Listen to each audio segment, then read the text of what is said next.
Hello, my name is Michael Gleissner. I'm the director and writer and one of the actors of the movie Deep Gold. Proud to announce the largest gold recovery in the history of the Philippines.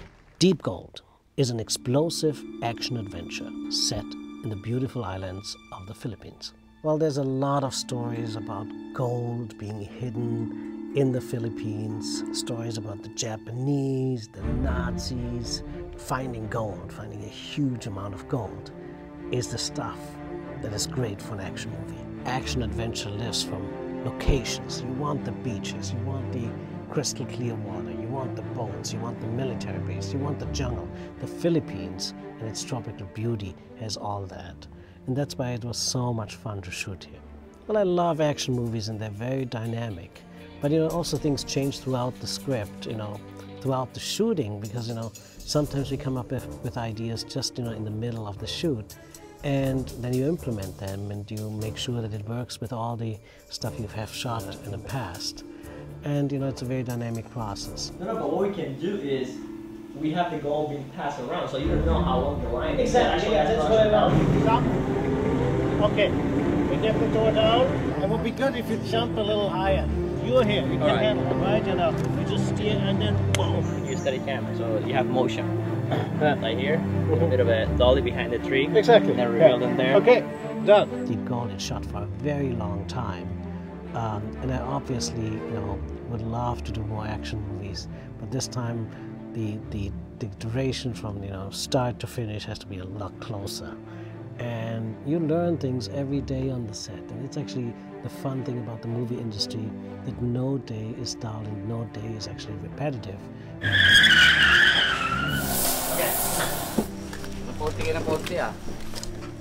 It took me a lot longer than originally anticipated, but I didn't regret a single day that we spent shooting or post-producing or editing this movie, because it was an important movie for me.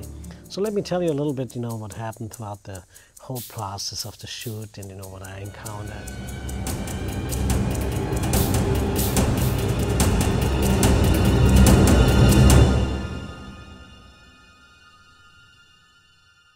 Well, the library was both an interesting set and provided for lots of action.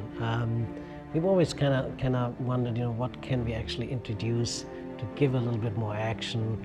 We ended up creating this library that is obviously a very elaborate facility that doesn't exist in that form in the Philippines at all. The inside was completely built on a soundstage, so we matched the door. Bebe's character walked in. We wanted to give her a lot of moments of beauty. I got help from a very talented action choreographer from Hong Kong. Alan said he choreographed a lot of action scenes in the typical Hong Kong kung fu movies. Like this. Yes, I need. The library fight was, very challenging. When we went over the possible actions, what could happen, I had a discussion with Bebe and say, hey, this is really complicated. We gotta get some stunt doubles in. And she said, no, let me try to do it, because I wanted to do my own stunts. And that actually helps you a lot as a director. In most of the takes that you see in the movie, that's actually Bebe that did her own stunts, and I'm very proud of her for that.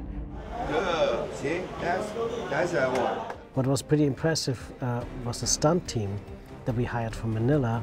The stuntman that ended up crashing through the glass didn't want any safety harness. He said, I'm going to just fall down on the floor from 3-4 meters. That was pretty courageous, and he did it without any specially prepared floor or any safety harness. Action!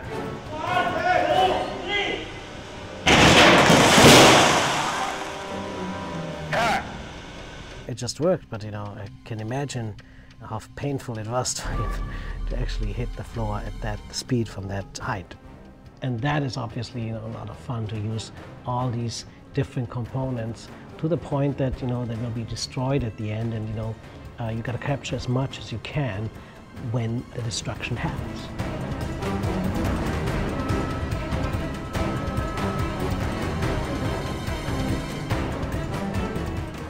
Again, in this case, the actress said, I'm going to do my own stunt. You're going to see me in the frame, so I'm going to be the one jumping in. So we had her jump in, and then there's the timing. It has to be right. The minute she jumps and is mid-air, that's when the operator of this detonator setup can actually press the button just before she hits the water, so we have something that's really continuous and is really believable. When her head entered the water. Yeah, exactly. Good. When her head entered the water, then you hit. We hired some pyrotechnic people, from all the way, from Manila. I knew that I had to do a test, before we actually go into a shoot. When he connect everything, he said, okay, this is hot, Ken. I said, okay, everything is hot. Okay, stay away, right? And then he pressed the button, and bang! No fire, nothing. Where's the fire? Everybody thought.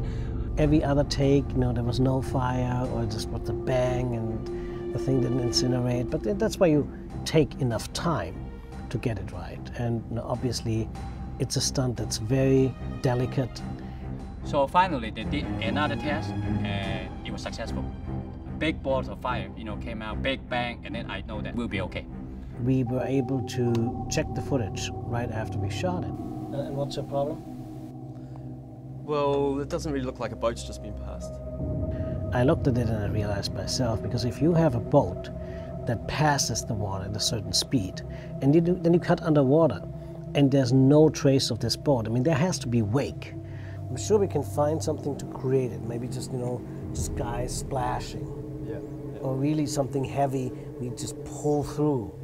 So I decided to talk to our crew that was actually about to pack up and leave and say, guys, I need you for one more day.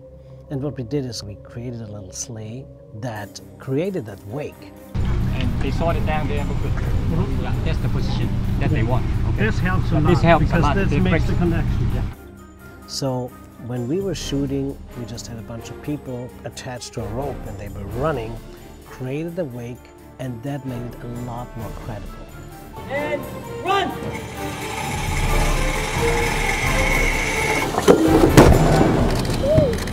Okay, cut it! You always have to really see if things work, and when you have things that don't feel right, everything else is for nothing if you have one element that people lean back and say, well, I really don't buy it. So that was actually very important to fix for that specific scene.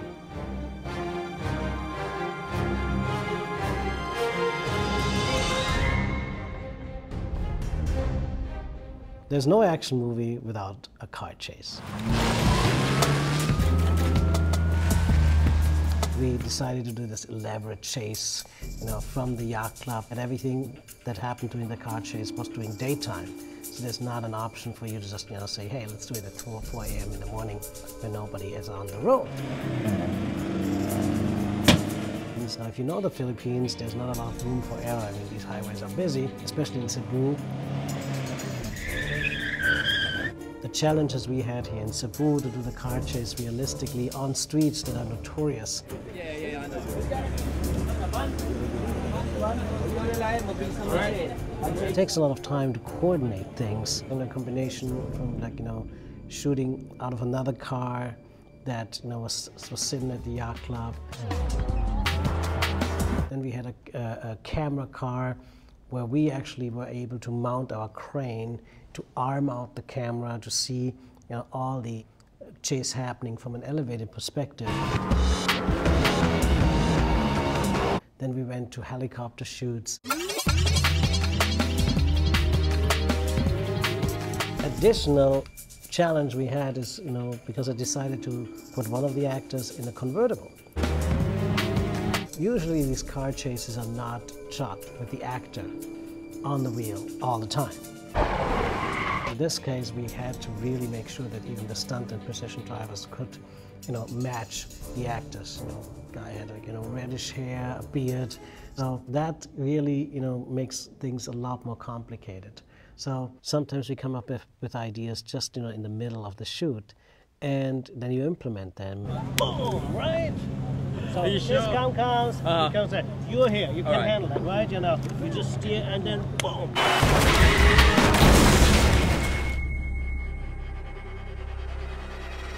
And as a director, I had the liberty of giving me the best role in the movie, which is the villain.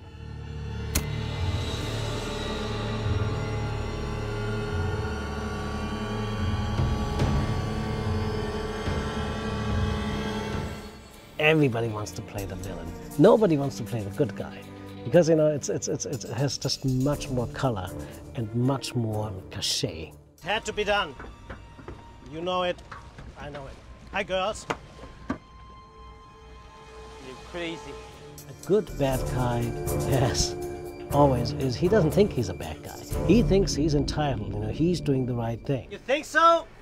Is everything all right or not? You know, he had this plan. He regards himself as a genius to execute on this, you know, conspiracy that switched the gold and then got rid of all his, you know, co-conspirators. Why don't you leave him to me? Not so fast. Drop your weapons! It's over! I have a hostage! All in a day's work.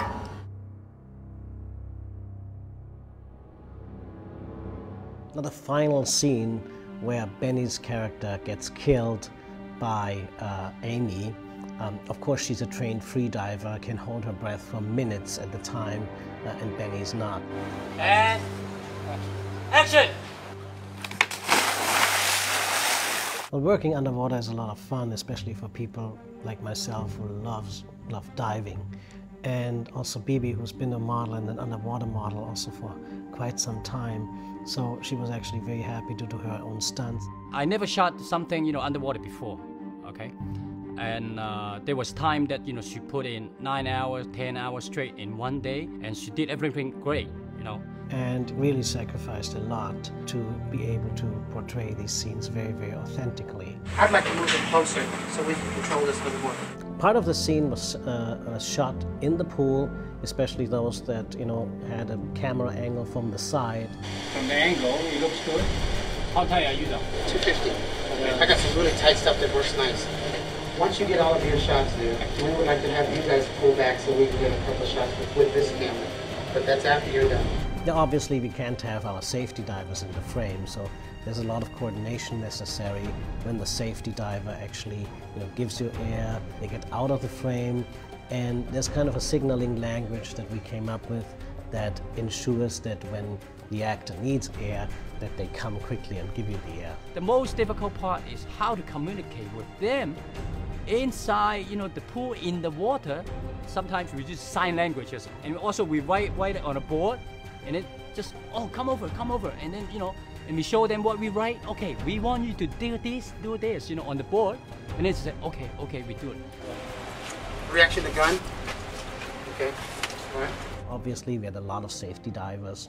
We had a lot of, you know, great crew here, and, you know, they all made sure that we were safe. At the end of the day, I think we got the final scene pretty well done, where the Benny character, you know, gets kicked into the abyss. Rolling.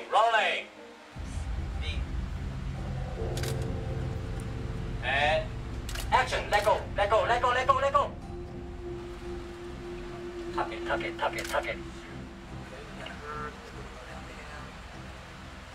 No, that works, I have that. That works, tell them that works, I have that. Fun scene to do, and it was also very challenging, but at the same time very rewarding.